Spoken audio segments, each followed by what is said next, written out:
সকলোকে মোৰ reality truth YouTube চেনেললৈ স্বাগতম জনাইছোঁ। মই আজি এই ভিডিঅ'টিত 11 নৱেম্বৰ তাৰিখে গুৱাহাটীত হাইকোৰ্টত যি NISDLৰ কেছৰ শুনানি হৈছিল আৰু এই শুনানিত কি হ'ল আৰু নেক্সট হেয়াৰিঙৰ ডেট কেতিয়া ল'লে তাৰ বিষয়ে আলোচনা কৰিবলৈ ওলাইছোঁ। তাৰ আগতে যিসকলে মোৰ এই চেনেলটোলৈ নতুনকৈ ভিজিট কৰিছে অনুগ্ৰহ কৰি চেনেলটো ছাবস্ক্ৰাইব কৰি ল'ব আৰু ভিডিঅ'টো যদি ভাল লাগে লাইক কমেণ্ট আৰু শ্বেয়াৰ কৰিব, লগতে ভিডিঅ'টি স্কিপ নকৰাকৈ শেষলৈকে চাব। এতিয়া আহক মূল বিষয়টোলৈ। আপোনালোকে জানে যে ইতিমধ্যে 5500 নিযুক্তি পত্ৰ বিতৰণ কৰিলে। সেয়ে NIS প্ৰাৰ্থীসকলৰ বাবে কিন্তু এতিয়া বৰ জটিল সময় হৈ পৰিছে। এই জটিল সময়খিনিত NISৰ সন্মানীয় এডভোকেট KN চৌধুৰী ছাৰ ডাঙৰীয়াই কিন্তু কেছটো সমাপ্ত কৰিবলৈ বিচাৰি আছে আৰু সেই তেনেকৈ ডাবল বেঞ্চৰ যি মুখ্য ন্যায়াধীশ তেখেতেও কিন্তু বিষয়টো গুৰুত্ব সহকাৰে লৈছে আৰু কেছটোৰ সিদ্ধান্ত দিব বিচাৰি আছে। আপোনালোকক জনাব বিচাৰিছোঁ ছিংগুল বেঞ্চত কিন্তু NISক পাৰ্টি বনোৱা নাছিল, কিন্তু এইবাৰ যিহেতুকে NISক পাৰ্টি বনোৱা হৈছে সেই NISৰ প্ৰাৰ্থীসকল কিন্তু যথেষ্ট উপকৃত হ'ব বুলি ভাবোঁ। কাৰণ সেই সময়ত NISত DLED কৰোঁতে বহু প্ৰাইভেট স্কুলত কিন্তু ডাইচ কোড নাছিল। সেই ডাইচ কোড নথকা বিদ্যালয়সমূহৰ পৰা যিসকল কৰ্মৰত শিক্ষকে NISৰ ফালৰ পৰা DLED কৰিছিল সেইখিনি সময়ত তেওঁলোকক এটা one time dice code provide কৰিছিল NISে।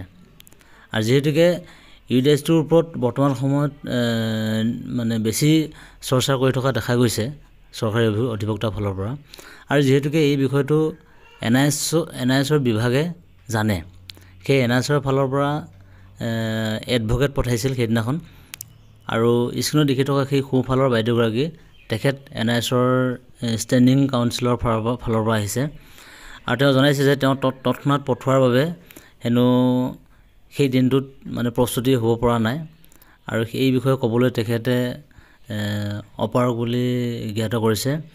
সেই বেলেগ দিন এটা ধাৰ্য কৰিবলৈ কাৰণে তেওঁ বিচাৰপতি মহোদয়ক অনুৰোধ জনাইছে আৰু তেখেতৰ অনুৰোধ মতে চৰকাৰী অধিবক্তাৰ ফালৰ পৰাও তেখেতে সন্মতি প্ৰকাশ কৰি এটা তাৰিখ লোৱাৰ কথা মানে চৰ্চা কৰিছে আৰু পুনৰ চৰকাৰী অধিবক্তাৰ ফালৰ পৰা 12 ডিচেম্বৰ তাৰিখটো ধাৰ্য কৰা হওক বুলি তেখেতে অৱগত কৰিছে আৰু বিচাৰপীঠে 12 ডিচেম্বৰত কেছটোৰ সিদ্ধান্ত দিম বুলি পেলাই কিন্তু ঘোষণা কৰিছে। এতিয়া হয়তো বহুতে ভাবিছে যে 12 ডিচেম্বৰ তাৰিখটো বহুত দীঘলীয়া তাৰিখ, হ'লেও আমি ধৈৰ্য ধৰিব লাগিব, কাৰণ আপোনালোকে জানে ন্যায়ালয়ৰ ব্যৱস্থাটো আচলতে এনেকুৱাই। আৰু সেইদিনাখন যিহেতু সুপ্ৰিম কোৰ্টৰ এডভোকেট মাননীয় মনদীপ কাল্লা ছাৰ ডাঙৰীয়া যিহেতু উপস্থিত আছিল, তেখেতে পিটিশ্যনাৰসকলৰ বাবে ইণ্টাৰিমৰ কথাটো মুখ্য ন্যায়াধীশগৰাকীক অনুৰোধ জনোৱাত মুখ্য ন্যায়াধীশগৰাকীয়ে নিযুক্তি প্ৰক্ৰিয়াটো ফাইনেল আউটকামৰ ওপৰত নিৰ্ভৰ হৈ থাকিব বুলি পেলাই জনাইছে। আৰু ইয়াৰ পৰা এটা কথা বুজিব পাৰি যে 5500 শিক্ষক নিযুক্তিত কাট অফ থকাৰ পিছতো যিসকলে বঞ্চিত হৈ অপেক্ষাত আছে, 12 ডিচেম্বৰত যদি NIS প্ৰাৰ্থীসকলৰ বাবে এটা ভাল খবৰ আহে তেতিয়াহ'লে ৰিট পিটিশ্যনাৰসকলে হওক বা নন পিটিশ্যনাৰসকলে হওক কিন্তু NISৰ সকলোকে কিন্তু চাকৰি দিব লাগিব আৰু চাকৰি দিবৰ বাবে চৰকাৰ বাধ্য। খৰদৰকৈ বাছনি কৰি পেলাই চৰকাৰে নিযুক্তি পত্ৰ দিলে সঁচা, কিন্তু চৰকাৰো কিন্তু ভয় থাকে আৰু কোৰ্টৰ আদেশ মানিবই লাগিব। সেই নিযুক্তি পত্ৰৰ 1 নম্বৰ উল্লেখ আছে স্পষ্টকৈ যে এই নিযুক্তি পত্ৰটো এইটো যিটো কেছ বৰ্তমানত চলি আছে, কিন্তু এই যি আউটকাম আহিব সেইমতে কিন্তু চৰকাৰে যাব লাগিব। এতিয়া চাবলৈ গ'লে এইটো কেছ আচলতে জিকা কেছে চৰকাৰে কেৱল মাত্ৰ অন্যায়ভাৱে লৈ থকাৰ বাবেহে কিন্তু আজি এনেকুৱা এটা অৱস্থা হৈ আছে। আজি চাওক সকলো ষ্টেটে SCৰ অৰ্ডাৰ মানি লৈ কোনো ধৰণৰ ডকুমেণ্ট নোলোৱাকৈ কেৱল মাত্ৰ NISৰ চাৰ্টিফিকেট মাৰ্কশ্বিট লৈ পেলাই কিন্তু নিযুক্তি পত্ৰ প্ৰদান কৰি আছে, কিন্তু কেৱল অসমেই এনেকুৱা এখন ৰাজ্য ইন ছাৰ্ভিচ প্ৰুফ হিচাপে কিন্তু মানে গোটেই ডকুমেণ্ট দিব লগা মানে পৰিৱেশ এটা আহি পৰিছে। আৰু তাত যদি কিবা কাৰণত কোনোবা এখন ডকুমেণ্ট দিব পৰা নাই তেওঁলোকে কিন্তু এই নিযুক্তি প্ৰক্ৰিয়াৰ পৰা কিন্তু বঞ্চিত কৰিছে। আগতে চাওক অসমত আগতে এই ডিপ্ল'মাখন লৈ কিন্তু চাকৰি কৰি আছে, তেনেস্থলত এইবিলাক চৰকাৰে মৰমতালি কৰাৰ বাহিৰে কি আৰু শেহতীয়াকৈ এছ চিৰ ফালৰ পৰা উৰিষ্যা আৰু তেলেংগানা এই দুয়োখন মানে ৰাজ্যত নিযুক্তি প্ৰক্ৰিয়া শেষ কৰাৰ কেইবামাহৰ পিছতো 3 মাহৰ ভিতৰত কিন্তু নিযুক্তি দিবৰ বাবে কিন্তু সুপ্ৰিম কোৰ্টৰ ফালৰ পৰা তেওঁলোকক সেই চৰকাৰখনক আদেশ দিছে। অসমৰ NISৰ প্ৰাৰ্থীসকলেও নিশ্চিতভাৱে ন্যায় পাব। সেই সকলোৱে ন্যায়ালয়ৰ ওপৰত বিশ্বাস ৰাখক। কৈ থাকে যে কেছ কৰিব নালাগে, কেছটো এটা বেয়া বস্তু হয়, কিন্তু আচলতে NIS বুলি নহয়, কোনোৱে নিবিচাৰে যে এটা নিযুক্তি প্ৰক্ৰিয়াত বাধা হওক। আৰু যদি চৰকাৰে ভাবিছে যে কেছ কৰি থাকিলে নিযুক্তি প্ৰক্ৰিয়াটোত বাধা আহে, যে আলোচনা বিলোচনাৰ মাজেৰে সমাধান হ'ব লাগে, তেতিয়াহ'লে নিশ্চিতভাৱে সেইটো খুব ভাল কথা। আৰু চৰকাৰে বা তথা মুখ্যমন্ত্ৰী ডাঙৰীয়াই কথাষাৰ উল্লেখো কৰিছে। আৰু সেয়ে যদি মুখ্যমন্ত্ৰী ডাঙৰীয়াই এইটো ভাবিছে, তেতিয়াহ'লে NISৰ প্ৰাৰ্থীসকলে কিন্তু তেখেতৰ এপইণ্টমেণ্টৰ কাৰণে 3বাৰকৈ কিন্তু এপ্লিকেশ্যন দি থোৱা আছে। তেখেতে এপ্লিকেশ্যনসমূহ একচেপ্ট কৰক আৰু একচেপ্ট কৰি নিউজৰ প্ৰাৰ্থীসকলৰ লগত আলোচনা কৰক, প্ৰাৰ্থীসকলক মুক্তি দিয়ক।